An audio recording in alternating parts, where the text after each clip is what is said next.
Thank you, Paul, and thanks for introducing the book, because that alleviates me from speaking about anything else but the book. And since the book has been out for about a year, it's basically all I want to talk about and more. The book is called Four Walls and a Roof.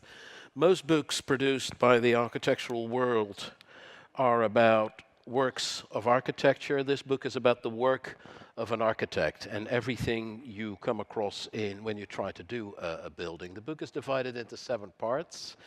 Um, and each part serves in a way to debunk a myth that, in my view, is looming over the architectural profession. Authority that speaks for itself, the myth of individual inspiration, the myth of idealism, the myth of professionalism, the myth of independence, the myth of mastery over the large scale, and lastly, the myth of progress, which also speaks for itself. And while and in and of themselves, these things are, of course, laudable aspirations. The number 7 is not coincidental, by the way.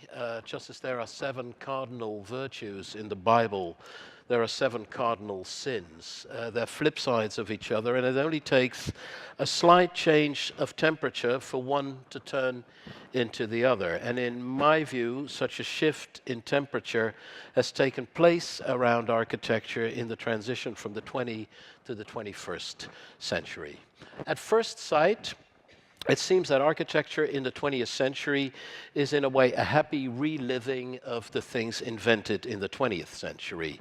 A lot of modern prototypes actually get executed, and the way that looks, nothing much ado in the world of architecture, it seems. An happy extra lap of victory that we're coming across. This is Richard Meier in Marseille. This is Le Corbusier in America.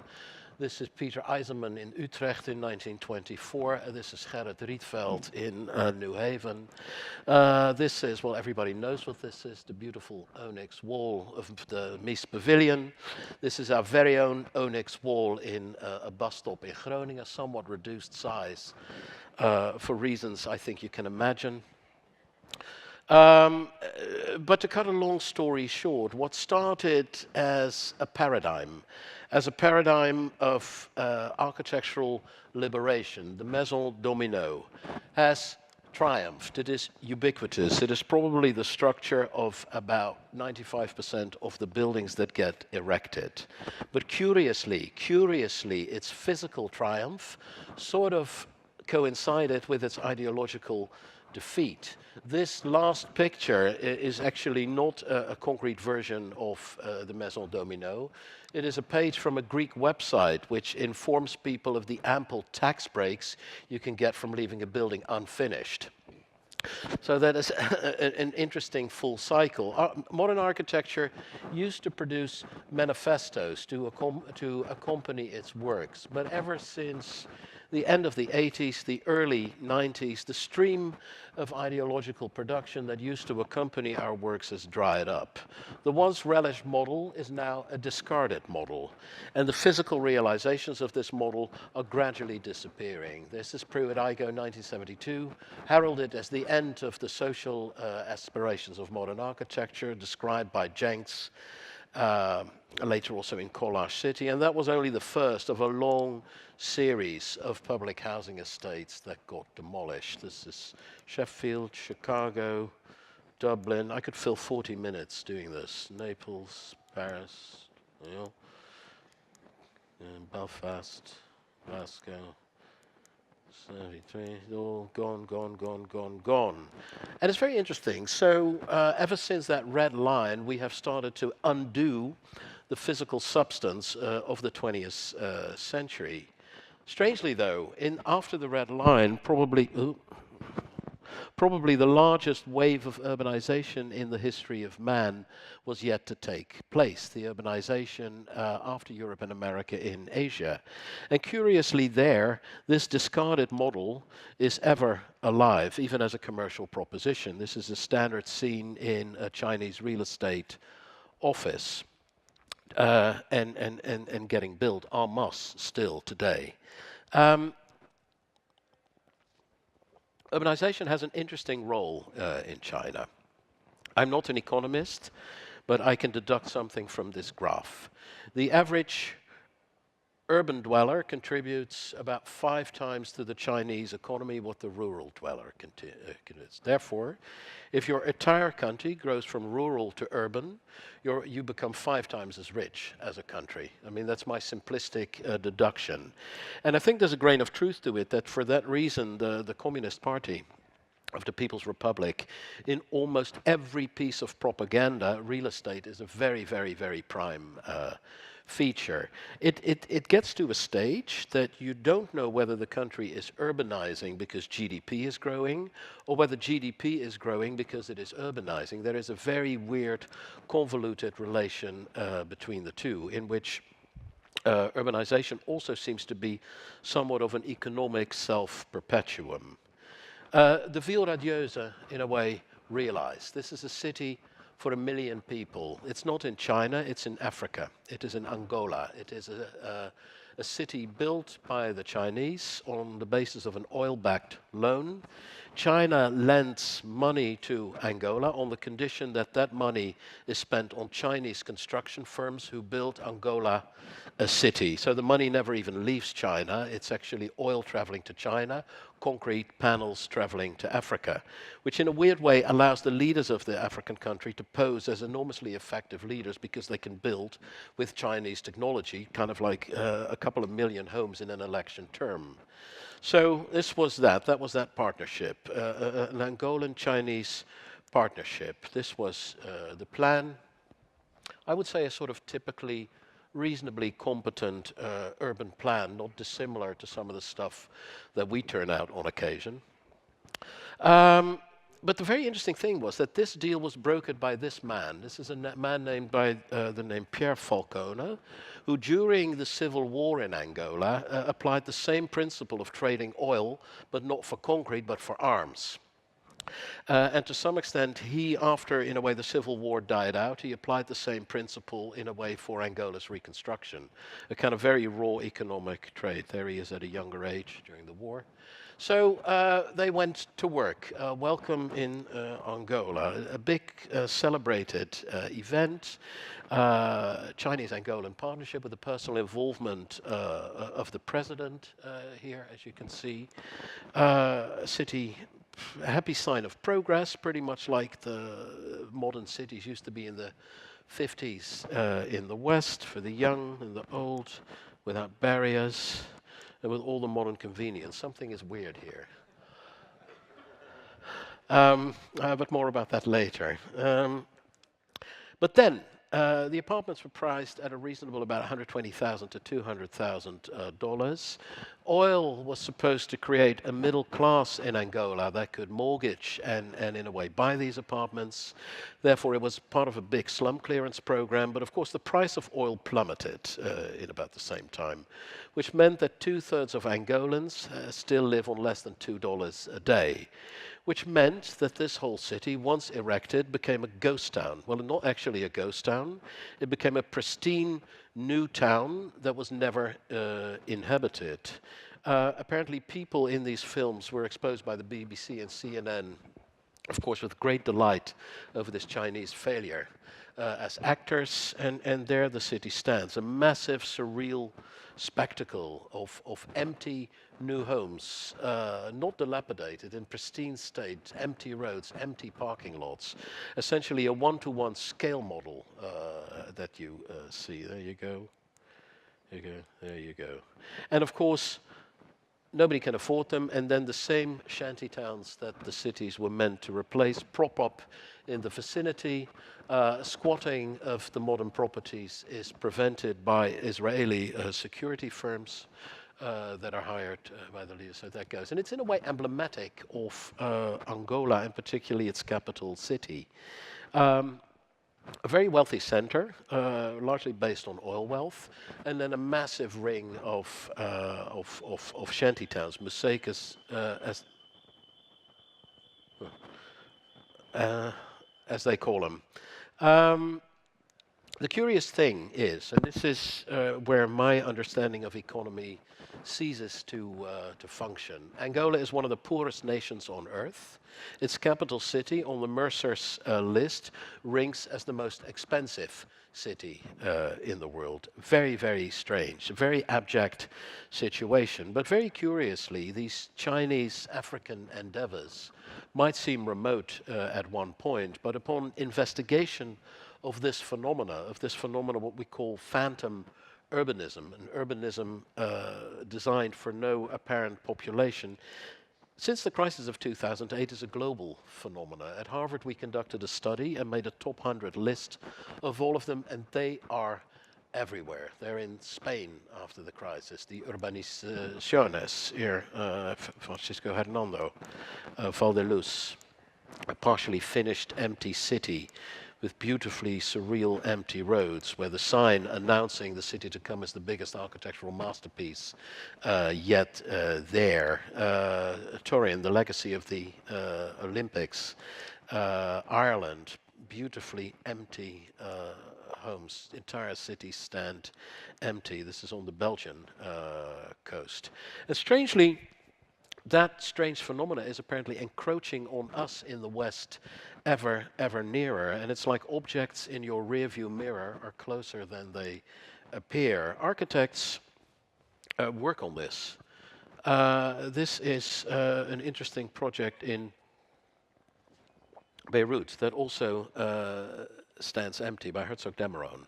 What is very interesting about this project is that it's really inspiring a very, very split judgment. The property press heralds it as an icon of world-class blah, blah, blah, blah, blah, while the Lebanese Beirut daily newspapers actually describe it as a crime which further contributes to rising home prices in the city. So modern architecture seems to inspire a very split judgment these days. And what is strange is that the building next to it, which I believe was built in the 70s, the Holiday Inn, it was the home of, it was never inhabited either. It was the home of snipers during the Civil War, and it stood empty like a big carcass in the city ever since. It's about the same size as the new building.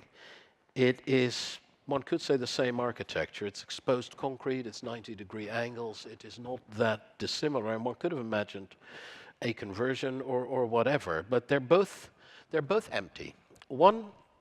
The one on the left signals a trauma, but curiously, the one on the right signals a triumph. They're both empty. One is unsold, the other one is sold, but also empty. And that seems to be the very curious transition that modern architecture has made, what I started with, from the 20th to the 21st century, that it's become complicit in processes which one may wonder are completely antithetical to its original thing.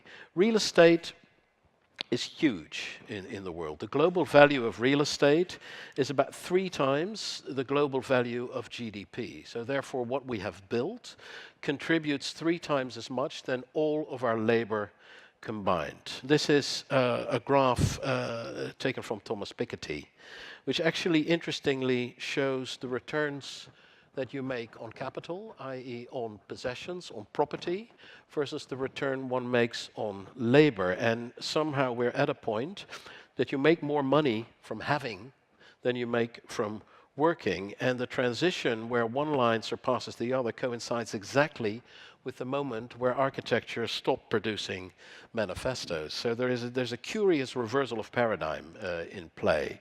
Let's look at the city we're in, Amsterdam. Massive rise of house prices in the recent decades. People offering very often way more than is even asked just to secure a home. One would say that's the result of a massive scarcity of the product. That is normally what drives the price of a product up, is scarcity. Nevertheless, the population of the Netherlands is a marvel of stability already for decades, hovering stably around 17 million.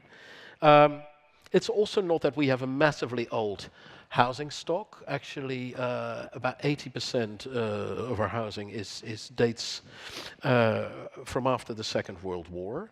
And it's in fact the opposite effect. You also see that actually the older property is, the more desirable it is, and the higher its price is. Here, so 1930s, and then homes on the canal. So curiously, the older the product, the larger the price. So it is clearly not scarcity or any demographic necessity or an aging housing stock that is driving prices up.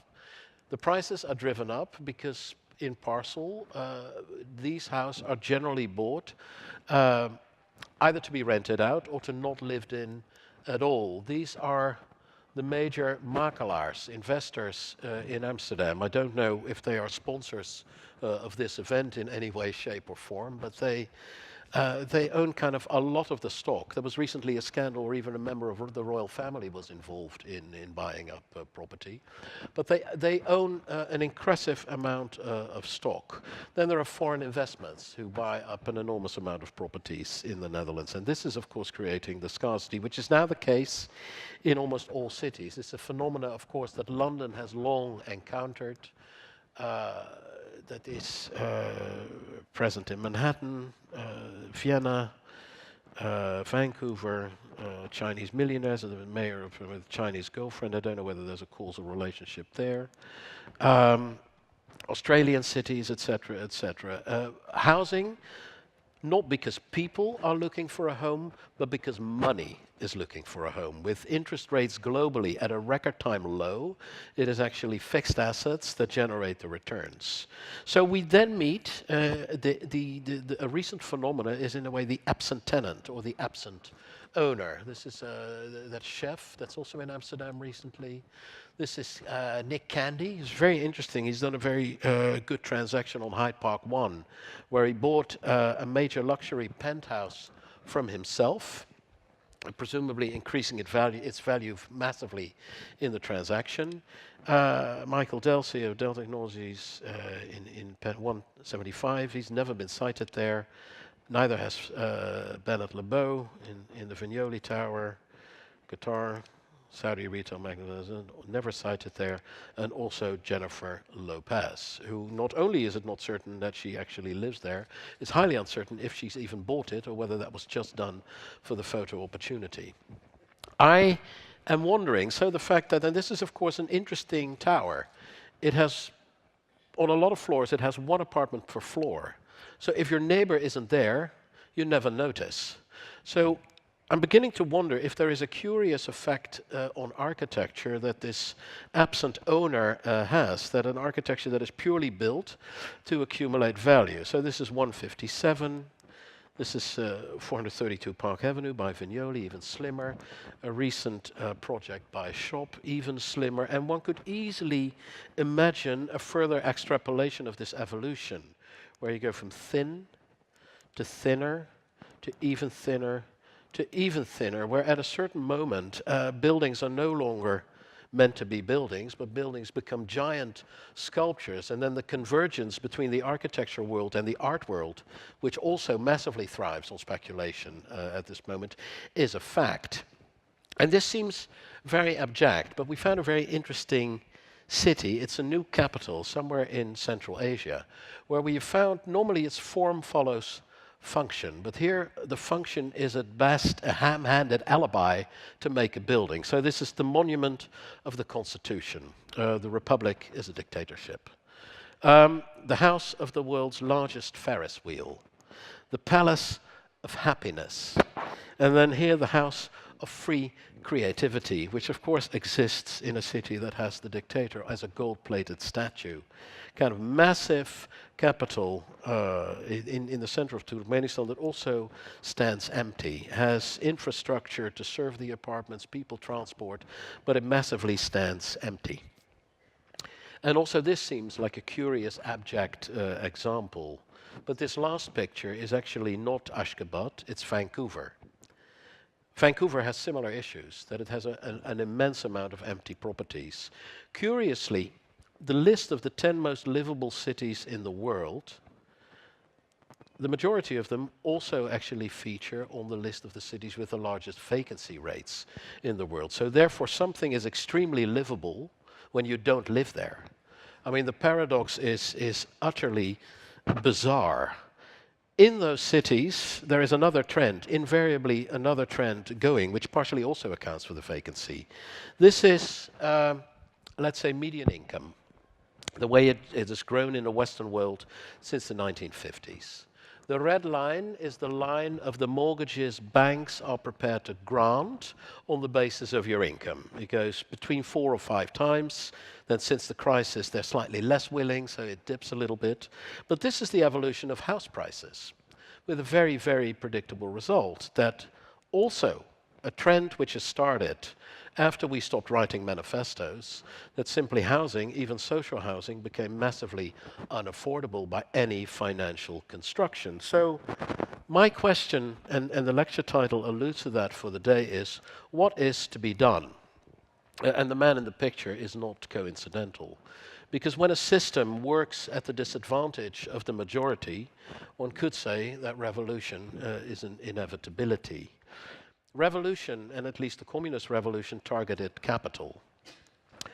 If you look at capital today, something else emerges that is very interesting. The largest fixed asset to counterbalance the monetary system today is real estate. The majority of that real estate is housing. That is a bigger asset category than oil, gold, bitcoins, or any other kind of financial reserve combined. Look at a building like the Gherkin. Look what happened. It was built, and then it was sold, first to a Brazilian billionaire, and then it was sold again. And it accumulated from something like 350 million pounds to nearly £1 billion in the cycle of 15 years. This is what it cost to build the building. About 140 million was construction cost. The architect's fee, I'm guessing here, but I suppose Foster negotiated the good 5%, is 7 million for the building. The accruance of value of the building itself is 720 million pounds. That means that the accruance of value of the building is actually more than 100 times the fee of the architect. And this brings, and I'm sorry about this brings to mind a very pressing quote from Marx. It is only after man have raised themselves above the rank of animals, when therefore their labor has to some extent socialized, that a state of things arises in which the surplus labor of the one becomes a condition of existence for the other. It seems that, in a way, the way house prices are escalating, that it's the prime surplus category that follows under that theory. So one wonders what to do, and what can you do as an architect? And in my childhood, I had 2 ambitions. I wanted to become an architect, and I wanted to become a revolutionary.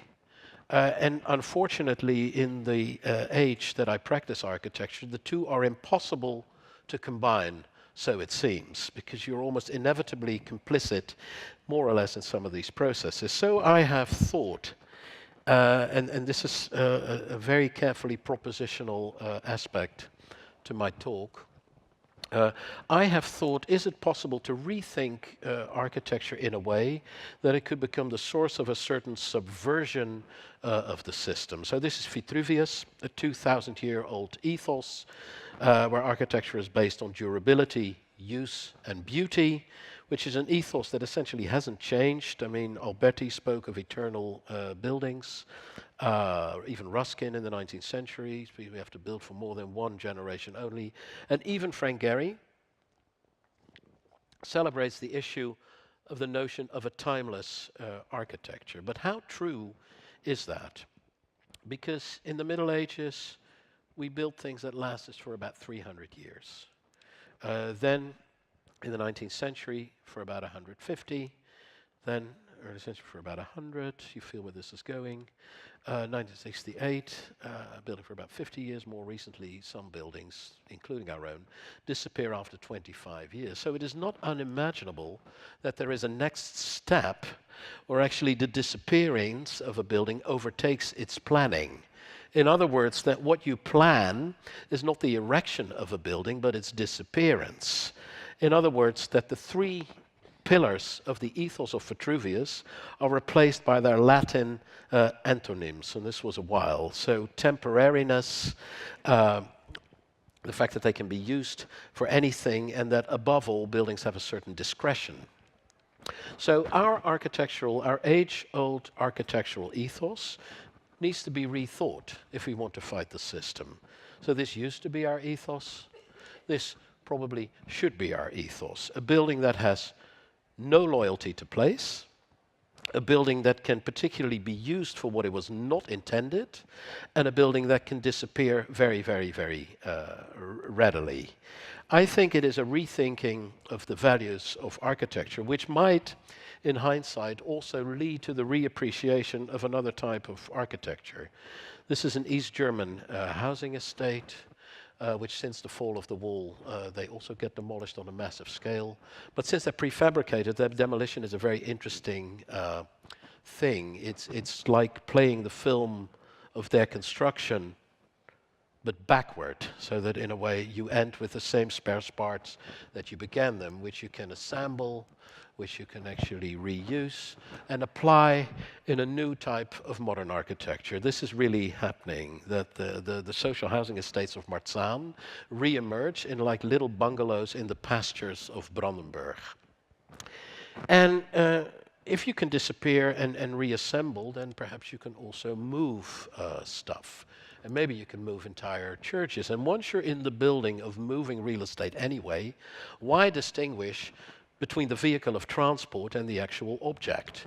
Here, the vehicle of transport is the object. A truck as a home, a ship as a home, a walking home, and maybe entire cities could walk. This is Ron Harron from the 1960s, a very interesting proposition, I think, in the current real estate market. So rather than vastgoed, this acquires a bit of explanation. Vastgoed is the Dutch word for real estate. It is that which doesn't move.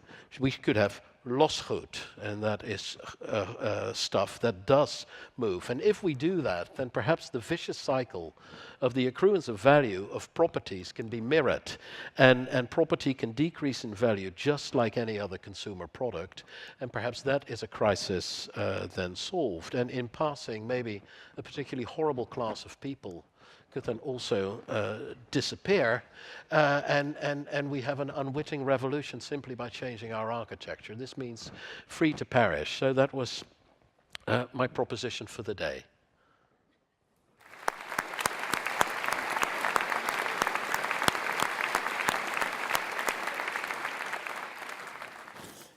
Reinier, what a good way to start with a kind of combination of a bucket of cold water and a witty demolition job on many of the assumptions we make about what represents value. Can I just ask you about Hebraken? Hebraken was, I suppose, an apostle of the idea that buildings should be capable of taking anything. There's a kind of plug-in notion, and that. Did that sort of vanish off the scene, or has there been something, a sort of undercurrent of that idea, which is now starting to bubble up again? I think Hebraken is a very interesting example for two reasons. He embraces the industry, and he embraced user participation. And until he did what he did, they were thought mutually exclusive. I mean, somebody like Lucien Kroll, who worked a lot with residents, in a way denounces the Bauhaus, denounces industry as such. He had a very interesting way of combining things, and so I like it for its adaptability, and I guess that it does do some of the same things I showed here. But I also like it because it's a type of architecture that can reestablish a connection with its user. And I think part of the problem of architecture today is that architects do not know for whom they build. They have clients, but they're very rarely the ones using their products. So therefore architecture is also a very tragic second guessing of what the market would want, which actually nobody knows until you've done it, and then it might be different. And of course the irony is that architects have a sort of unwritten contract with those unknown users, don't they? Actually the responsibility to the people who will actually live in these dwellings if they do get inhabited, people using schools, people using hospitals. And actually, in a way, that obligation is just as powerful as the one to the conventional client, who usually doesn't have a very specific connection with the users either. Well, well, in as much as that he hopes the users will buy what he sells.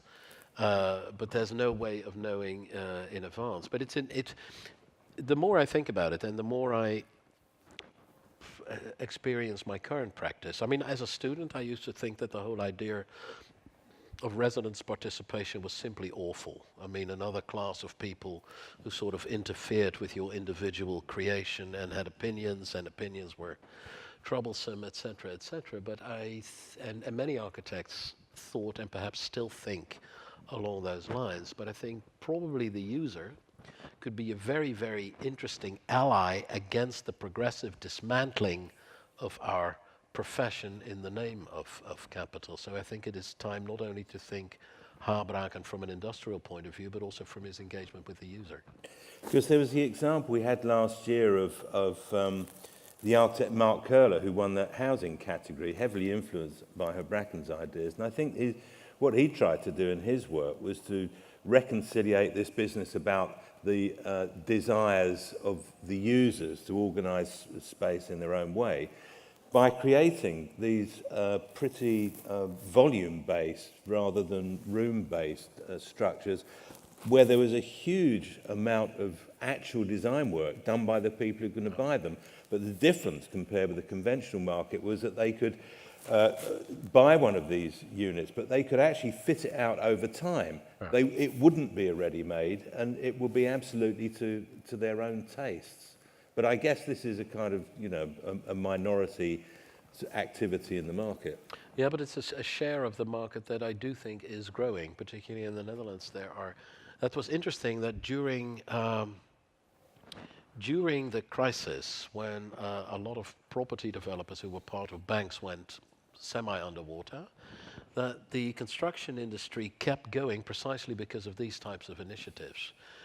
Very often because municipalities had land on their own, they couldn't sell them to property developers, so they sent them to individuals in the market, and precisely these type of initiatives. The only problem is that once you have an upturn again, very quickly the system defaults back into its old bad habits. But I think some of those self-built or self-engineered initiatives have survived, and I think they're a hopeful category, also in terms of the light of some of the things and trends I presented. Now, in the research, I mean, you were a founder partner of AMO, the research arm of OMA.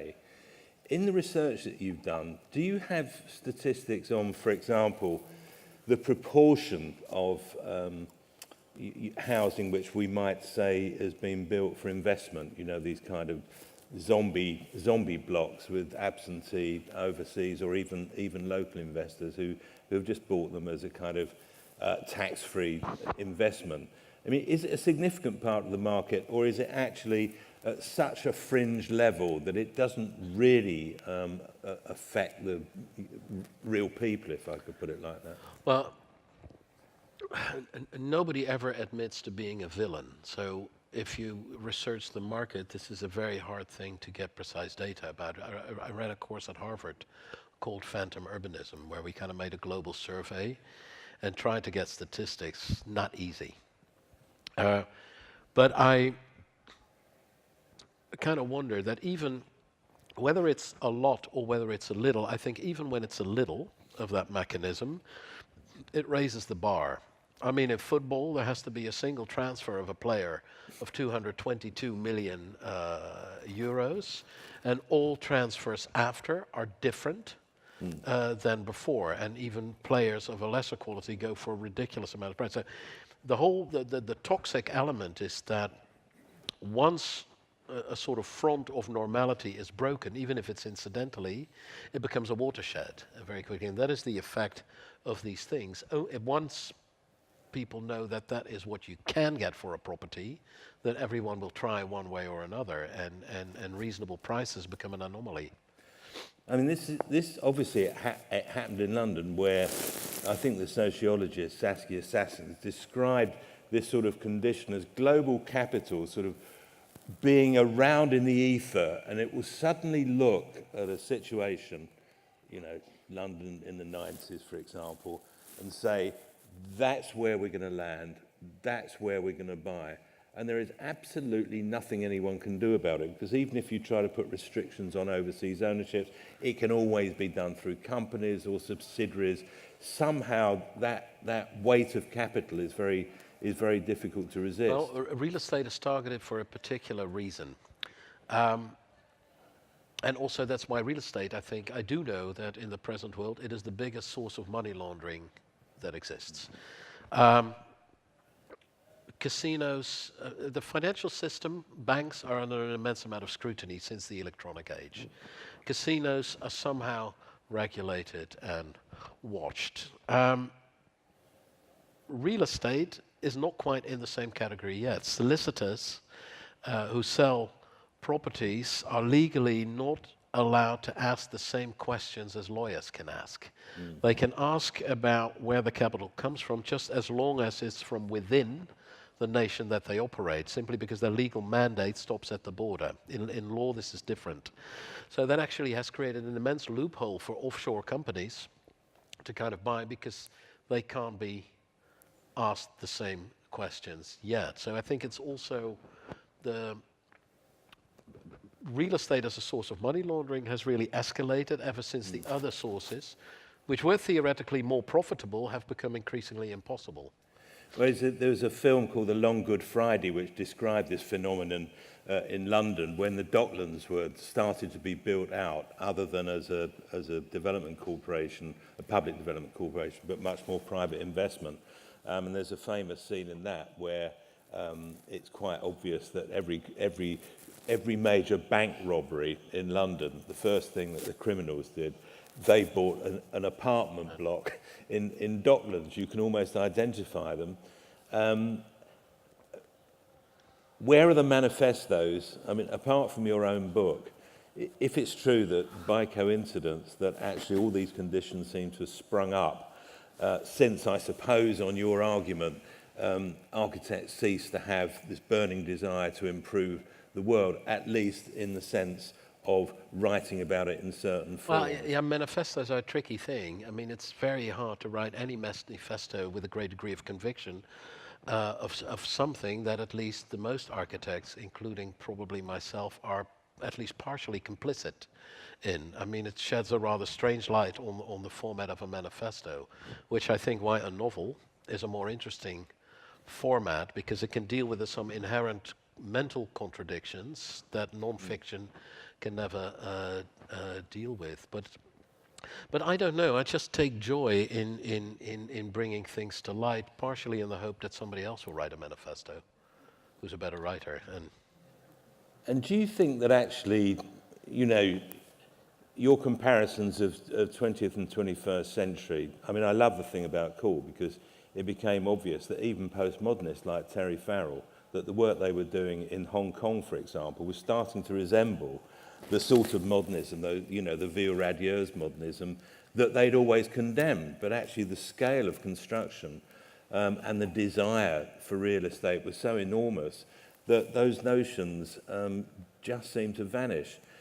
I would have thought, given your own interest in public architecture, the famous exhibition at the Venice Biennale that you did, isn't it still true that public procurement and public commitment and the public appointment of architects, not public architecture is a bit of a dread phrase, but is it impossible for governments and town halls to actually commission good, if not great, architecture in the way that this city did, for much of the 20th century?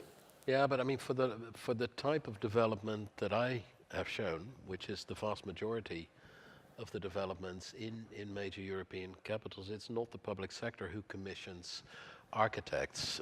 It's private clients who commission the architects, and there is one thing that the public sector cannot do.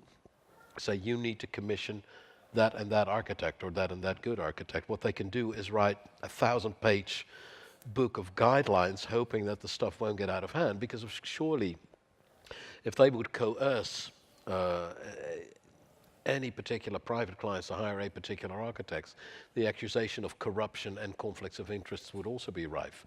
And the whole problem resides is that the public sector hasn't gone, but it has relegated the initiative to the other side to such an extent that at best it is condemned to a form of damage control, and often doing a lot of damage when it's actually trying to control damage. That is the curious paradox, at least I'm experiencing today in London. Well, I'm afraid to say that, apart from the fact that our time has run out, but what I'm really afraid to say is that your comments have got the hideous ring of truth, and your description now about what's happened to the public sector rings so true of what is happening in the UK and London in particular. However, we might take comfort from the fact that if it's architects who are analysing this condition, and if architects are positing at least some ideas about how this profession might do something about this, I suppose that might give us some small cause for optimism. And I suppose the other thing is, I think that thing about the percentages and the margins is always interesting, because the reality is that in all the major cities in Western Europe, most people have got a home. The reality is most people, over a period of time, who want to buy something or rent something, actually do so. And it's at the margins, either for the absentee very rich or the homeless very poor, that the conditions sort of become unstuck. And there's a great sort of wedge in the middle where life, however messy, kind of goes on. On the audience's behalf, Reinier de Graaf, thank you very much indeed. Great.